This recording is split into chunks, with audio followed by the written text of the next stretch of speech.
Hi everybody.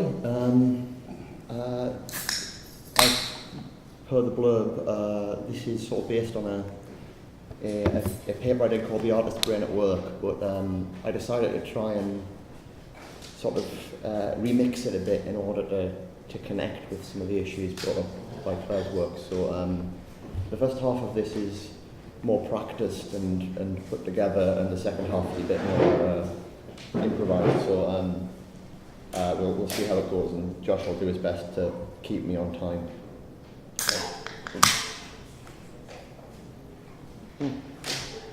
So what I'm going to try and do is sort of take us from philosophy of art to philosophy of mind, and hopefully back again. So let's start off with a bit of a recap of some of my positions in the philosophy of art from the paper. Right, so basically I think that you can see the various positions on what art is leading up to and leading up to the 20th century, but especially in the 20th century towards today, in terms of a split between what you might call aesthetic and semantic paradigms. So between those philosophies of art which focus upon, well, in fact, this is roughly it's the distinction between those that focus upon experiential elements and those that focus upon some notion of meaning. Right? But actually the way to understand this split is first in terms of how they articulate the continuity and discontinuity between art and nature. So between, for instance, the book Beautiful Sunrise and The Wonderful Painting, right? What's the same and what's the different across that boundary? And on the other hand, between art and craft. So between, again, artistic objects that we put in a gallery versus decoration or entertainment, or any kind of craft activity. The aesthetic paradigm is almost always concerned to emphasize the continuities, whereas the semantic paradigm is interested in the discontinuity across those boundaries. And crucially, these continuities and discontinuities are thought in terms of the distinction between thought and sensation, or between the role of concepts and intuitions. So the aesthetic paradigm is obviously focusing on the intuitive aspect of art. The semantic paradigm will focus upon the conceptual. And this also turns up as a kind of emphasis on form or content. The aesthetic paradigm tends to focus on form, the semantic paradigm tends to focus on content. Interestingly, you can see that this distinction between form and content can actually be complicated. When the aesthetic paradigm thinks about form, really it's opposing this to matter, like the material of sensation, the actual aesthetic texture. Whereas when the semantic paradigm is thinking about content, it's not really thinking about matter, and so when it's actually thinking about form, it's thinking about something that you might want to call structure rather than the aesthetic form. But anyway, I don't want to kind of give too much of an art historical justification for this split, but it's important to recognise that there's quite a lot of variation on either side. So you might want to say the aesthetic paradigm incorporates everything from sort of Greenbergian formalism, right, to any kind of position which is concerned with, say, emphasising the primacy of feeling in art. Like art is, so both saying art is purely about like formal technique and saying art is about the generation of some kind of intense feeling. Both of those are kind of aesthetic approaches, right? Whereas on the other hand, you could say like the traditional sort of Catholic view of art as being about sort of providing a kind of relationship to religious truth, right? That's semantic, it's about the content of the painting.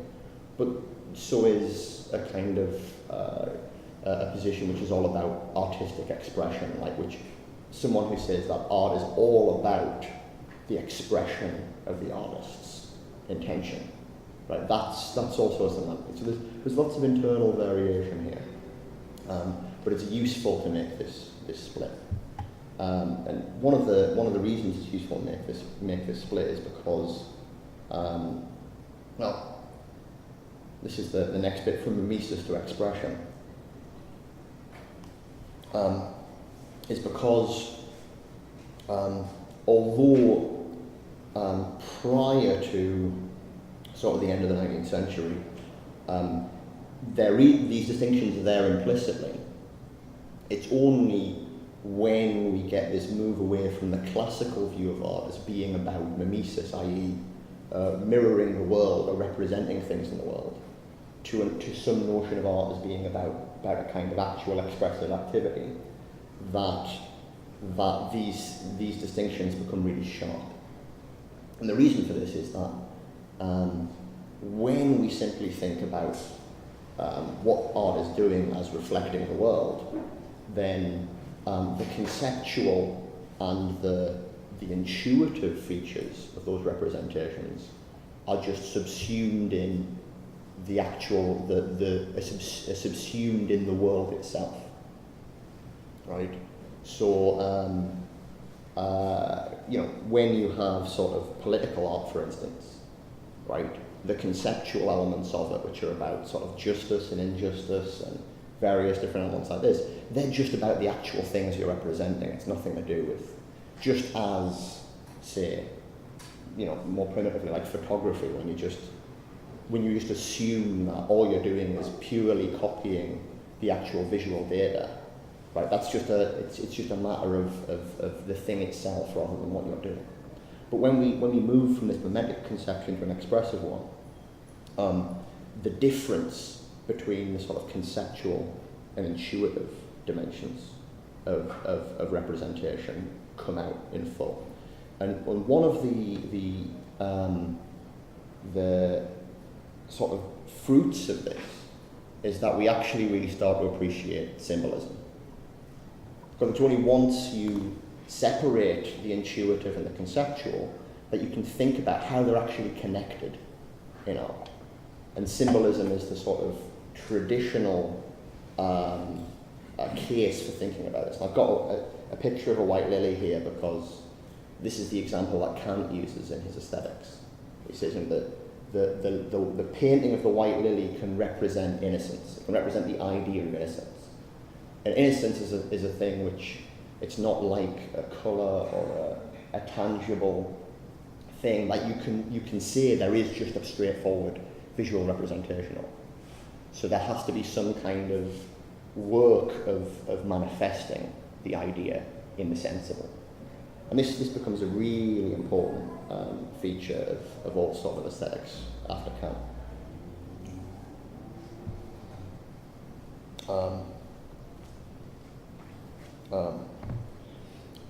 You can. I mean, I already mentioned the idea of religious iconography. So the classic Catholic view of art. That's something else that comes to be understood in this symbolic sense, or it's something which is inquired into through symbolism. But I won't talk about it anymore. Now, crucially, going back to the split between the aesthetic and the semantic paradigms, when they're confronted with this relationship between the conceptual and the intuitive, right, they're both actually quite subtle. It's not that they completely focus on one or the other. It's rather that they emphasize one side or the other. So for aesthetics, the expressed content is incidental, but it's there. It's just that, but for semantics, that expressed content is the essential character of the art. You can talk about, in fact, how. So again, taking just that I wouldn't talk about, but taking the sort of classical Catholic view of art. For the Catholic view of art, it's the religious content that is the essential character of it, but the actual technical beauty of, say, like classical Renaissance painting or depictions of the Christ, right, is the means through which you get a kind of relationship to the content. So they do have an account of the relationship between form and content. Similarly, on the other side, you could talk about shock art or kitsch, where the art has a certain kind of content, but the purpose of the content is actually to produce a certain kind of feeling. So a certain kind of frisson from breaking taboo, or a certain kind of nostalgia from invoking cliché, right? Again, both sort of models can think this relationship between form and content, or between the conceptual and the intuitive. They just emphasize one side or the other. Things couldn't go ahead in the 20th century with nakedly conceptual art. Duchamp's fountain being the example everybody uses for good reason. This is art which flagrantly has no aesthetic dimension, right? And this causes really great problems for aesthetic ways of viewing what art is doing and what it is. However, I would argue that it also, it also causes a problem in the semantic sort of way of looking at art. Insofar as, so the problem for the semantic view of art is how you differentiate art from other kinds of communication. So if all art is a certain kind of content, right, why not just write a book? Why not just sort of express it in a more direct way? So there's also a problem that these kind of cases create for the semantic view. But what's interesting is what kind of happens with the sort of semantic paradigm of looking at art in the 20th century is that these cases push it to think about art as completely discontinuous with nature and craft, to think art as sort of sui generis, of its own genus.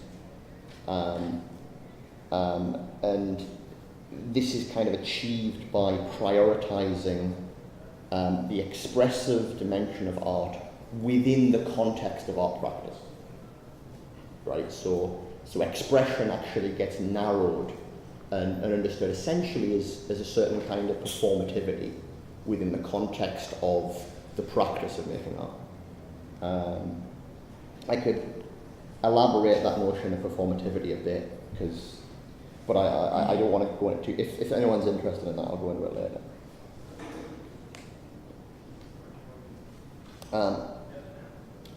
My real problem with sort of the dominant forms of the semantic view, for instance, like the institutional theory of art, which is some form of the claim that really all art is something which is validated by an art world,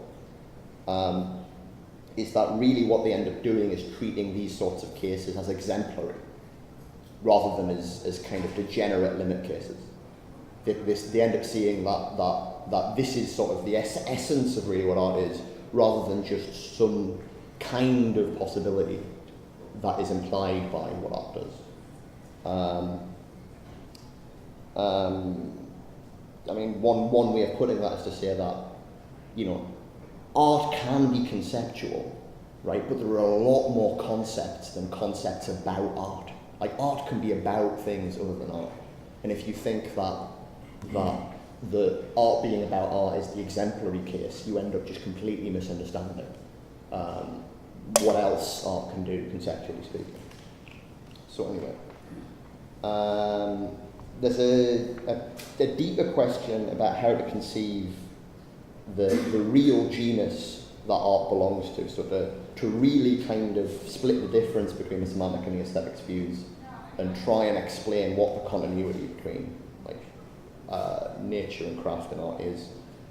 I'm not going to go into that, because I'm going to try and veer into the philosophy of mind and talk more about this difference between the conceptual and the intuitive and how to think it through. But again, if anybody wants to ask about that questions, that's perfectly fine. To do this, I want to return to the split between sensation and thought, between intuition and concept. And this is a distinction that goes back to Kant, who treats sensation essentially as passive, as singular, and as sort of responsible for producing sort of non-cognitive effects like feeling. Whereas on the other hand, he understands thought as active, uses the word spontaneous, general rather than singular, and is productive of things like beliefs, which are cognitive.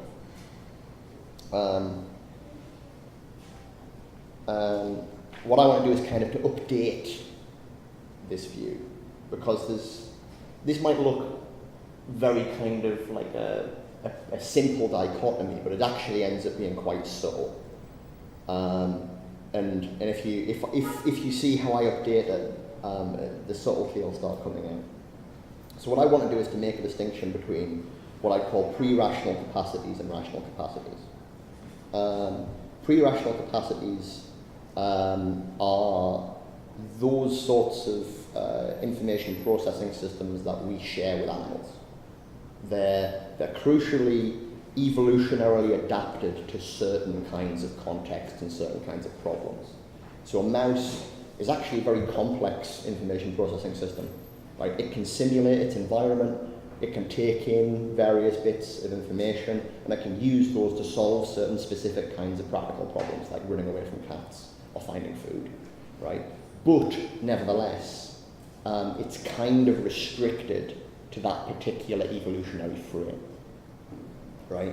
And this is the same for a lot of very specific information processing capacities. They're adapted for particular things. But we have a whole bunch of these things, right? So we have a bunch of very specially adapted information processing systems for things like, best example, facial recognition. We have a load of hardware built in that makes us really kind of crucially sensitive to all the information coming from anybody else's faces. We pick up huge amounts of stuff from gesture and sort of just facial posture. Crucially, however, all of these things are tied together. Like I say, the mouse has a simulation of its environment. We have a simulation of our environment. And this is what's usually called the imagination. Historically, we just talked about this as the imagination. We have an ongoing simulation of our kind of context. And basically, all of these various different capacities we have feed information into it and are able to take information out of it. This is what's called the global workspace theory of consciousness.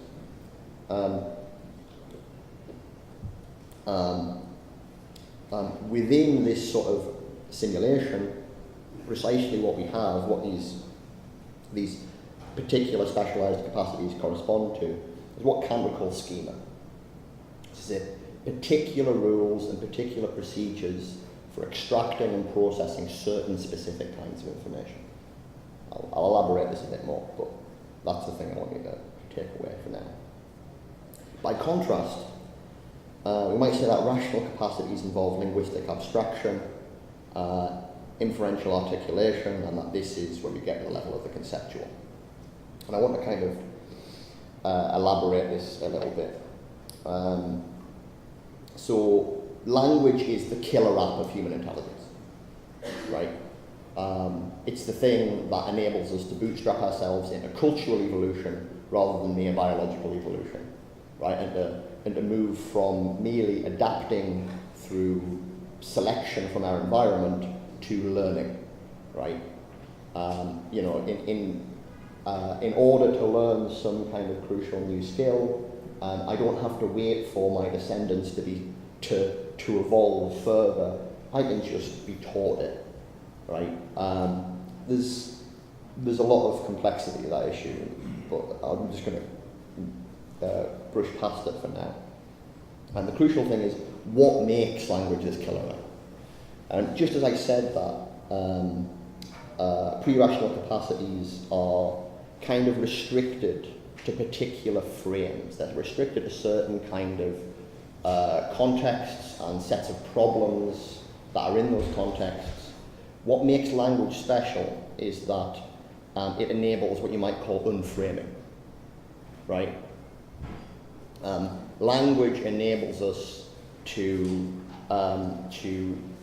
deal with things in a kind of in principle general way. So let me phrase that again. if our pre-rational capacities are adapted for dealing with very specific kinds of information, language can deal in principle with any kind of information, and this is what's powerful about it. The in principle is quite important there, but crucially, this is what enables us to acquire sort of new practical capacities. Okay, how am I doing? Okay. Okay. Linguistic abstraction and inferential articulation. This is how it works. So a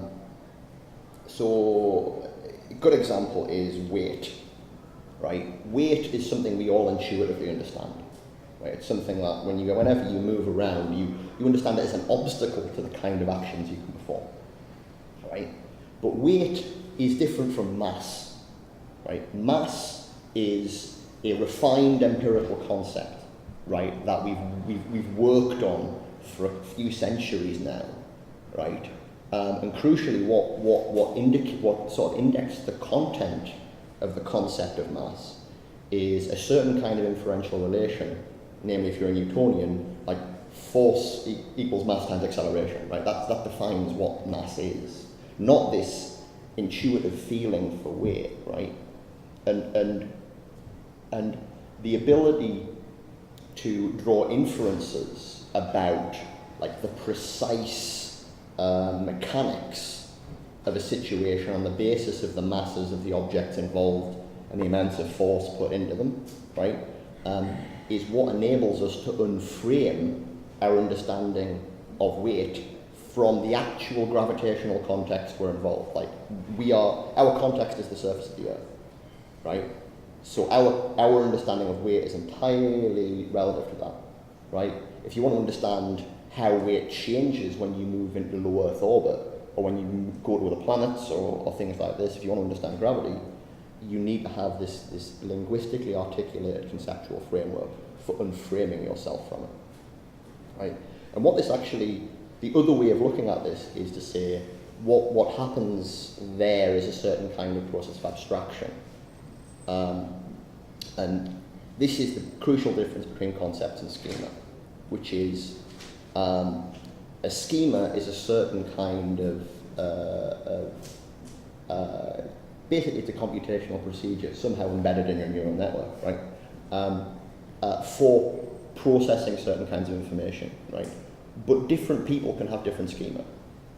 Nevertheless, these different schema might instantiate the same concept. So it might be that your way of, and I'll go to imaginative variation here, so it might be that your capacities for facial recognition are far more sensitive than mine. The whole way in which you go about interpreting emotional information from other people might be completely different and better, right, than the way it's actually been adapted in my neural network, right? Nevertheless, we can still have a conversation about faces, right? We can still be confident that we're talking about the same thing, and that in talking about the same thing we can have an interesting discussion, right? Because the inferential role which defines the linguistic use of the word face, right, is abstracted from the particular ways we have for imagining faces. Okay. Okay,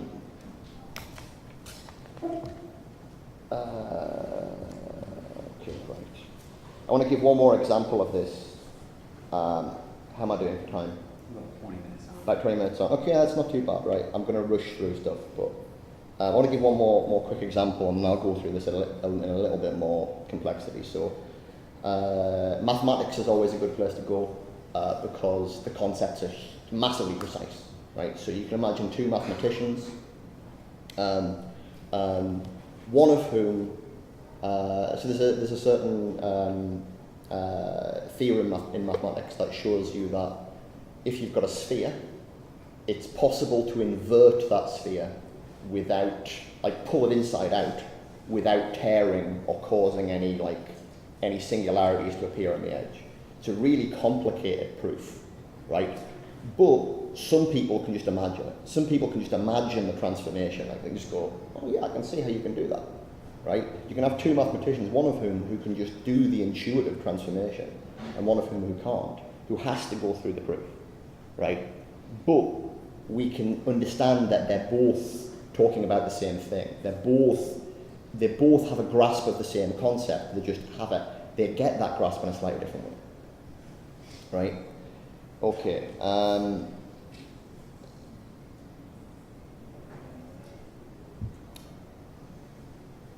Yeah. Let me try and run through this really, really quickly. So, let me elaborate this Kantian picture. One of the interesting things about Kant's view of the mind is he insists that objects, fully formed objects, aren't things that are given to us. They're things that we have to synthesize, right? And this is what I mean when I say we're simulating things in our environment. Like, if I turn away and look here, right, you guys don't disappear from my world. You're still sitting there in my simulation of how the world works. It's just that when I turn back round, my ways of taking information from the world and updating those simulations slot right back in the simulation. And this, it sounds a bit weird, but if you look into, say, machine vision, right, in contemporary artificial intelligence research, it makes perfect sense. Because to try and actually design something that can, say, look at a photograph and see that there are two people playing tennis is really hard. You've got to take it through these various stages of feature abstraction, where first they go, well, here are edges, and then I can put those edges together into shapes, and then those shapes can be seen as sort of three-dimensional objects, and then I can maybe identify. There's this whole complex process of the synthesis of objects, right?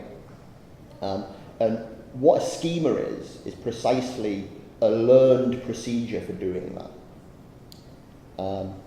But where Kant is really sort of insightful is that he thinks about the way the schema connects concept and intuition in terms of how the singular and the general are connected. So this makes loads of sense in mathematics, where, you know, if I imagine the Pythagoras theorem in my head, I can draw the triangle and I can do the proof in my head, right, visually, right?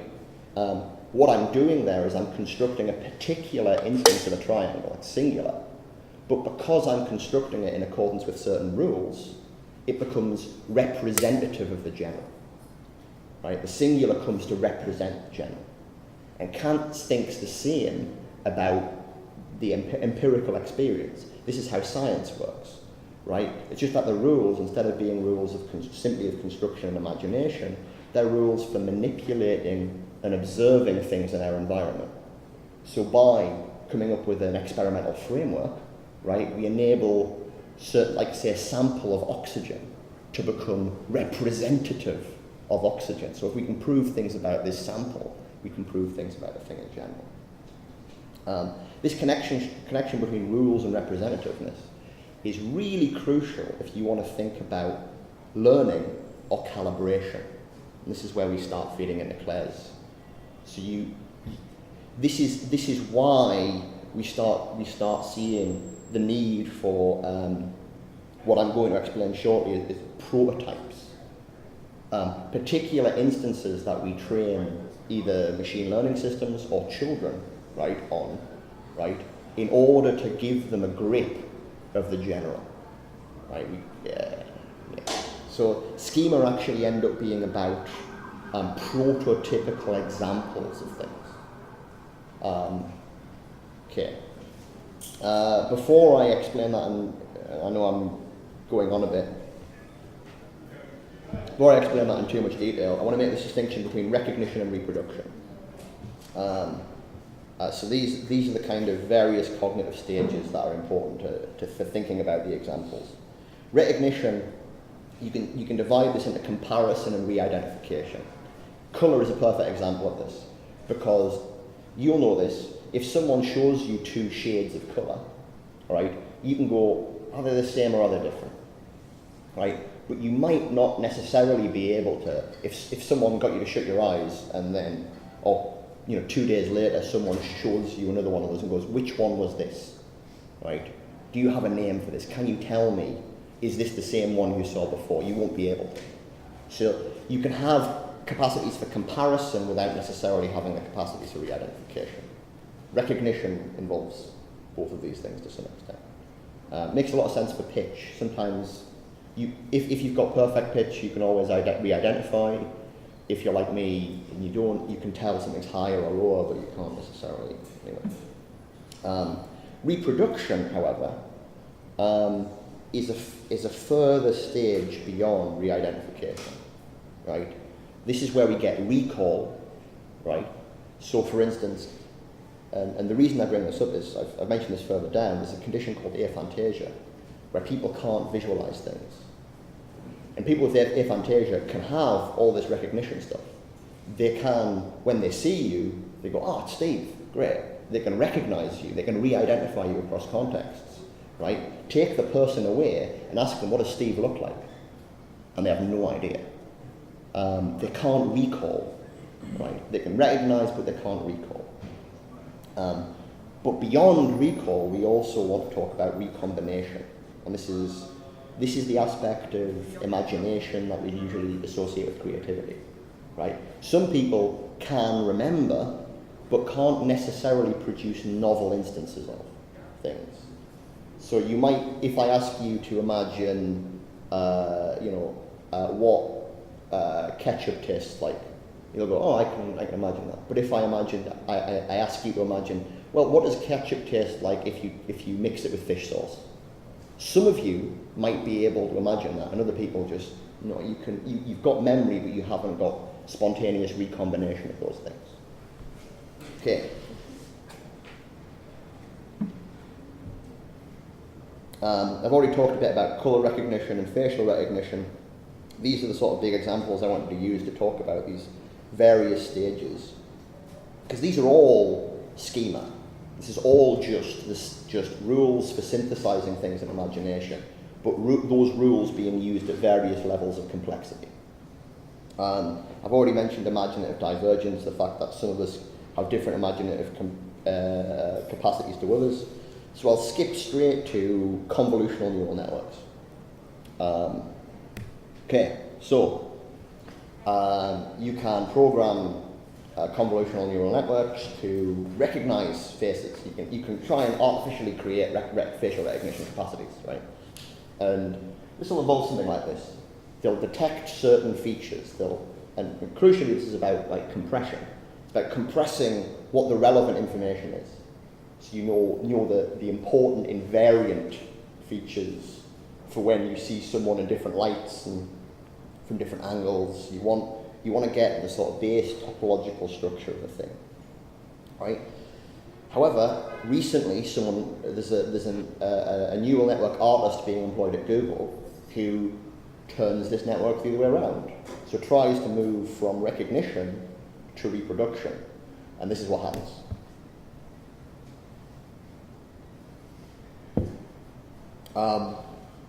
This is, if you build a neural network which is just tracking the sort of minimal thing it needs to distinguish a face, right? Then when you try and force it to recall and then reproduce an arbitrary face, you go, just give me an example of a face. It does this, and this is a wonderful. I mean, it's kind of horrifying, but it's also a wonderful example of precisely what it thinks is important in identifying a face. You might think, so to make this slightly less horrifying, you will all have met someone who, when you ask them to draw a person, draws a stick figure.